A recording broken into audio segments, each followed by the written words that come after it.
محترم بزرگوں اور دوستو عزیز بھائیوں، وہ کون سی نماز ہے جس میں انسان کو لذت محسوس ہوتی ہے، لطف محسوس ہوتا ہے، مزہ آتا ہے، اور اتنا مزہ آتا ہے کہ انسان چاہتا ہے کہ میں نماز پڑھتا ہی رہوں، ختم نہ کروں۔ صحابہ کرام رضی اللہ تعالیٰ عنہم اجمعین بعض اوقات عشاء کی نماز کے بعد 2 رکعت نفل کی نیت باندھتے تھے اور ساری رات ختم ہو جاتی تھی، مشکل سے 2 رکعت مکمل ہوتے تھے۔ حدیث پاک میں آتا ہے حضرت سیدہ طاہرہ فاطمۃ الزہرا رضی اللہ تعالی عنہ عشاء کی نماز کے بعد 2 رکعت نفل کی نیت باندھتی اور ساری رات ختم ہو جاتی۔ آخر میں ارشاد فرماتے ہیں، یا اللہ تیری راتیں کتنی چھوٹی ہیں کہ فاطمہ کی 2 رکعت نفل بھی پوری نہیں ہوتی۔ وہ کیسی نماز تھی؟ وہ نماز تھی جس میں لطف آ رہا تھا، مزہ آ رہا تھا، سکون آ رہا تھا، اطمینان آ رہا۔ اگر محبوب حقیقی کے ساتھ ملاقات ہو رہی ہو، محبوب حقیقی کے ساتھ بندہ ہم کلام ہو، بات چیت ہو رہی ہو، تو پھر وہاں کتنا مزہ آتا ہے، کتنا لطف آتا ہے۔ کون کہتا ہے کہ محبوب حقیقی کے ساتھ ملاقات اور جلدی ٹائم ختم ہو جائے؟ کون کہتا ہے؟ یہ جو نماز ہے ہماری اپنے محبوب حقیقی کے ساتھ ملاقات ہے، اللہ رب العالمین کے ساتھ بندہ ہم کلام ہو رہا ہے۔ اس لیے میرے بھائی دوستو بزرگوں،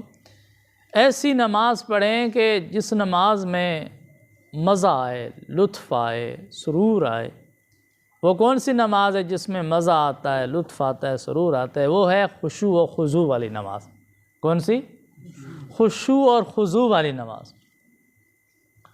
خضوع کا مطلب ہے کہ ساری نماز سنت طریقے کے مطابق پڑھیں، نماز کا ہر رکن، ہر ادا نبی کریم صلی اللہ علیہ وسلم کے سنت طریقے کے مطابق ہو۔ قیام، قرات، رکوع، قومہ، سجدہ، جلسہ، التحیات، سلام، دعا، ہر رکن، ہر عمل سنت نبی صلی اللہ علیہ وسلم کے مطابق ہو۔ اور دوسری بات یہ ہے کہ خشوع کے ساتھ نماز پڑھیں، یعنی نماز میں دھیان صرف اللہ کی ذات کی طرف ہو، دھیان اللہ کی طرف ہو۔ جب آپ خشوع اور خضوع والی نماز پڑھیں گے تو پھر آپ کو اتنا مزہ آئے گا، اتنا سرور آئے گا کہ آپ کا دل کرے گا کہ میں اور زیادہ لمبا کروں نماز، اور زیادہ وقت لگاؤں۔ تو یہ دھیان کیسے نصیب ہوگا؟ اللہ کا دھیان، خشوع کیسے نصیب ہوگا؟ اس کے لیے محنت کرنی پڑے گی، مجاہدہ کرنا پڑے گا، اس کے لیے مشقت کرنا پڑے گی، مشق کرنی پڑے گی۔ تو الحمدللہ آپ جو اعتکاف والے حضرات ہیں، آپ کو اللہ تعالیٰ نے بہترین موقع عطا فرمایا، آپ کوشش کریں، خشوع و خضوع والی نماز پڑھنے کی کوشش۔ ویسے آدمی جب عام دنوں میں مصروف ہوتا ہے، میں نے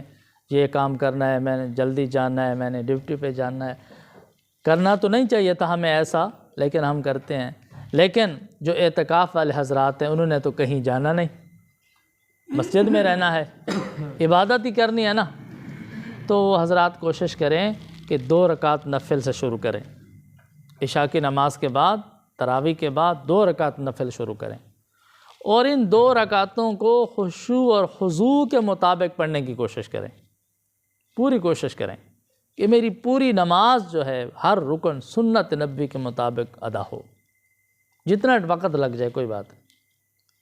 اور اس کے ساتھ دوسری بات یہ ہے کہ اللہ کے دھیان کے ساتھ نماز پڑھیں، جیسے حدیث پاک میں آتا ہے جس کا مفہوم ہے کہ آپ اللہ کی ایسی عبادت کریں گویا کہ آپ اللہ تعالیٰ کو دیکھ رہے ہیں۔ اگر یہ صورت نہیں بنتی تو کم از کم اتنا یقین کریں کہ اللہ تعالیٰ مجھے دیکھ رہا ہے۔ افضل صورت یہ ہے، یہ یقین بنا ہے، یہ دھیان بنا ہے کہ میں اللہ تعالیٰ کی ذات کو گویا کہ دیکھ رہا ہوں، دیکھ کر عبادت کر رہا ہوں۔ اللہ تعالیٰ کی ذات اپنی شان کے مطابق ہر جگہ موجود ہے، ہم جو عبادت کر رہے ہیں اللہ تعالیٰ کی ذات کی عبادت کر رہے ہیں، لیکن دنیا میں اللہ تعالیٰ کی ذات کو دیکھنا ہمارے لیے ممکن نہیں ہے، ہمیں اللہ تعالیٰ کی ذات نظر نہیں آتی۔ آخرت میں اللہ تعالیٰ اپنی زیارت نصیب فرمائیں گے، تو دنیا میں دنیا کی آنکھ سے اللہ تعالیٰ کی ذات کو دیکھنا ہمارے لیے ممکن نہیں ہے، لیکن نبی کریم صلی اللہ علیہ وسلم نے فرمایا کہ آپ ایسی نماز پڑھیں گویا کہ اللہ تعالیٰ کی ذات کو دیکھ رہے ہیں، یہ یقین بنا کہ میں اللہ کو دیکھ کر اللہ کی عبادت کر رہا ہوں۔ کوشش کریں، یا دوسری صورت کم از کم صورت یہ ہے کہ اتنا یقین ہو کہ میں اللہ تعالیٰ مجھے دیکھ رہا ہے۔ تو جب آپ نماز شروع کرنے لگیں تو نماز شروع کرنے سے پہلے تھوڑی دیر بیٹھ جائیں، اس بات کو ذہن نشین کریں کہ میں نے کس دھیان سے نماز پڑھنی ہے، میرا دھیان اللہ کی طرف ہو، رجوع اللہ کی طرف ہو، نماز کے دوران مجھے دوسرے خیالات نہ آئیں، ادھر ادھر کی باتیں نہ سوچوں، صرف دھیان اللہ کی طرف رہے۔ آپ شروع کریں گے، یہ بات پہلے دن ذہن میں رکھیں گے، اس کے لیے طریقہ کار یہ ہے، محدثین حضرات فرماتے ہیں، اولیاء اللہ کرام فرماتے ہیں کہ آپ خشوع والی نماز پڑھنے کے لیے کوشش کریں، نماز کے الفاظ ٹھیک کریں، اور نماز کے دوران الفاظ کی طرف توجہ دیں کہ میرے الفاظ کی ادائیگی صحیح ہو، قرات کے مطابق، تجوید کے مطابق الفاظ ادا ہوں۔ اور اس کا اگلا درجہ یہ ہے کہ آپ کو نماز کے جو الفاظ ہیں ان کا ترجمہ اور مفہوم بھی آنا چاہیے۔ ترجمہ یاد کریں نماز کا، پوری نماز کا ترجمہ یاد کریں، سبحانک اللہم کا ترجمہ کیا ہے، سورۃ فاتحہ کا ترجمہ کیا ہے، اس کے بعد جو سورت پڑھتے ہیں اس کا ترجمہ یاد کریں، سبحان ربی العظیم کا ترجمہ کیا ہے، سبحان ربی الاعلیٰ کا معنی کیا ہے، اتحیات کا معنی کیا ہے، درود شریف کا معنی کیا ہے، دعا جو پڑھتے ہیں اس کا معنی کیا ہے، اس کا مفہوم ذہن میں رکھیں، میں کیا پڑھ رہا ہوں، اس کا مطلب کیا ہے، مفہوم کیا ہے، اس نماز کے ترجمے کی طرف دھیان رکھیں۔ اور اس کے ساتھ کوشش کریں کہ مولانا یوسف صاحب لدھیانوی رحمۃ اللہ علیہ فرماتے تھے کہ کم از کم اتنی کوشش کریں کہ نماز کے ہر رکن میں 3 مرتبہ یہ خیال آئے کہ میں اللہ تعالیٰ کو دیکھ رہا ہوں، یا یہ خیال آئے کہ اللہ تعالیٰ مجھے دیکھ رہے ہیں۔ ہر رکن میں کوشش کریں، قیام میں ہے تو 3 مرتبہ یہ دھیان رکھیں کہ میں اللہ تعالیٰ کو دیکھ رہا ہوں، خیال آئے جی، رکوع میں جائیں پھر 3 مرتبہ یہ خیال آئے، دھیان آئے، سجدہ میں 3 مرتبہ، ہر رکن میں یہ آئے۔ یا دوسری صورت یہ ہے کہ اللہ تعالیٰ مجھے دیکھ رہا ہے، نماز شروع کر رہے ہیں تو اس دھیان کو آپ حاضر رکھیں دل و دماغ میں کہ اللہ تعالیٰ مجھے دیکھ رہے ہیں، میں اللہ تعالیٰ کے سامنے نماز پڑھ رہا ہوں، میں نماز قرات کر رہا ہوں، تلاوت کر رہا ہوں، رکوع سجدہ کر رہا ہوں، اللہ تعالیٰ مجھے دیکھ رہے ہیں، تو میں کیسی نماز پڑھوں؟ اور ہر رکن میں اس کو دہرائیں، ہر رکن میں اس کی یاد دہانی کریں کہ اللہ تعالیٰ مجھے دیکھ رہا ہے، میں قیام کیسا کر رہا ہوں،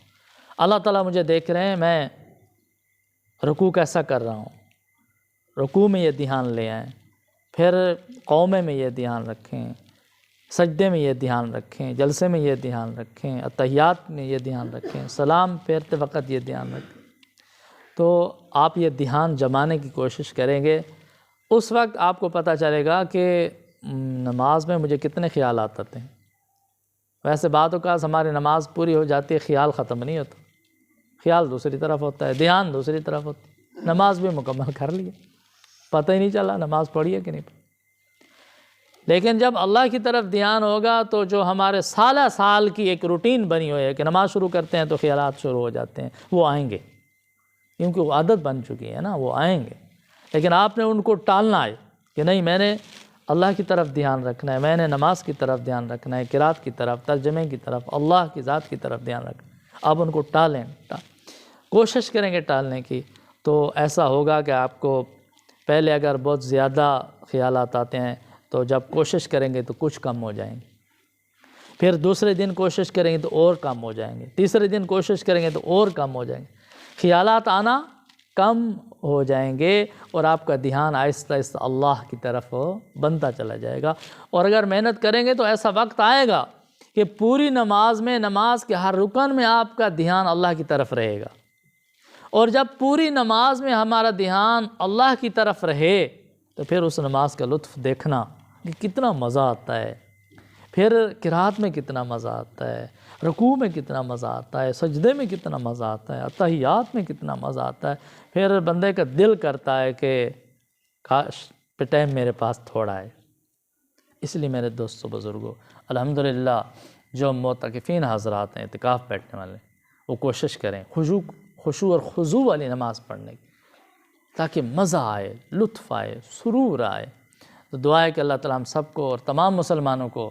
خشوع اور خضوع کے ساتھ نماز پڑھنے کی توفیق عطا فرمائیں۔ وآخر دعوانا الحمدللہ رب العالمین۔